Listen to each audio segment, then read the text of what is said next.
اٹک سے رحیم یار خان تک پنجاب مسلسل لاوارث کیوں؟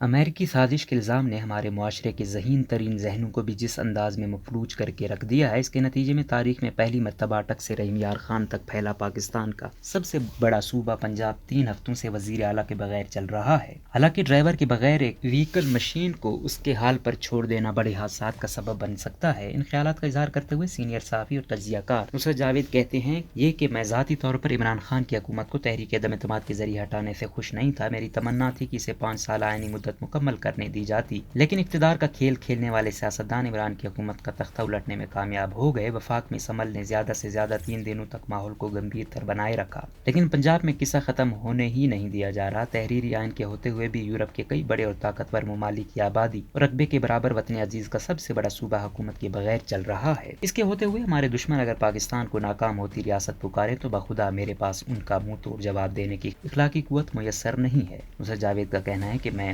راجہٹ یا بادشاہوں کی منمانیاں کتابوں میں پڑھتے ہوئے اکثر یہ سوچتا تھا کہ خلق خدا انہیں کیسے برداشت کرتی رہی۔ میری بدقسمتی کہ اب انہیں اپنی آنکھوں سے دیکھ رہا ہوں۔ اس منمانی کا آغاز صدر عارف علوی سے ہوا۔ شہباز شریف اور ان کی کابینہ سے حلف لینے کے وقت وہ بیمار پڑ گئے، لیکن بیماری کے نام پر اپنی ضد پر وہ زیادہ دیر تک قائم نہیں رہ پائے۔ کابینہ کی دوسری قسط کے حلف اٹھانے کا مرحلہ آیا تو موصوف تندرست و توانا ہو گئے۔ خدا جانے تیسری قسط کے ساتھ ان کی صحت کا کیا عالم ہوگا۔ لیکن زیادہ افسوس کی بات یہ ہے کہ صدر کی نکالی میں عمران خان کے دیرینہ وفادار گورنر پنجاب عمر سرفراز چیمہ 2 قدم آگے جا چکے ہیں۔ اپنے منصب پر چند روز فائز رہنے کے بعد انہیں یاد آ گیا کہ عثمان بزدار نے استعفیٰ گورنر پنجاب کے نام نہیں بلکہ وزیر اعظم کے نام لکھا تھا، اور چودھری سرور کی آنکھ یہ باریک نکتہ دیکھ نہیں پائی۔ مدعی سست اور گواہ چست کی اس سے زیادہ مضحکہ خیز مثال ڈھونڈنا ممکن ہی نہیں۔ اپنے عہدے سے استعفیٰ دینے سے چند ہفتے قبل بزدار نے حکومتی قواعد و ضوابط میں خاموشی سے ایسی تبدیلیاں متعارف کروائیں جو وزارت اعلیٰ سے سبکدوش ہوئے فرد کو ماضی کے سلطانوں جیسا پروٹوکول یقینی بناتی ہیں، مگر ہر پل کی خبر دینے کا دعوے دار میڈیا ان تبدیلیوں سے بے خبر رہا۔ نصرت جاوید کہتے ہیں کہ 3 ہفتے سے اٹک سے رحیم یار خان تک پھیلا آبادی کے اعتبار سے سب سے بڑا صوبہ وزیر اعلیٰ اور اس کی کابینہ کے بغیر چل رہا ہے۔ تحریری آئین کے ہوتے ہوئے بھی سرکاری مشینری کی نگہبانی سے محروم ہوئے پنجاب میں خدا نخواستہ کوئی سنگین مسئلہ کھڑا ہو گیا تو اس سے نبرد آزما ہونے کی ذمہ داری کس کے سر تھوپی جائے گی؟ عمر سرفراز چیمہ مگر اپنے کپتان کی طرح ڈٹ کر کھڑے ہیں اور یوتھی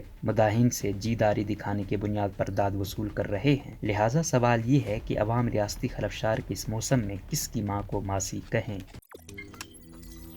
روزنامہ قدرت کی ویڈیو دیکھنے کے لیے ابھی یوٹیوب چینل پہ سبسکرائب کریں اور بیل آئیکن پر بھی کلک کریں۔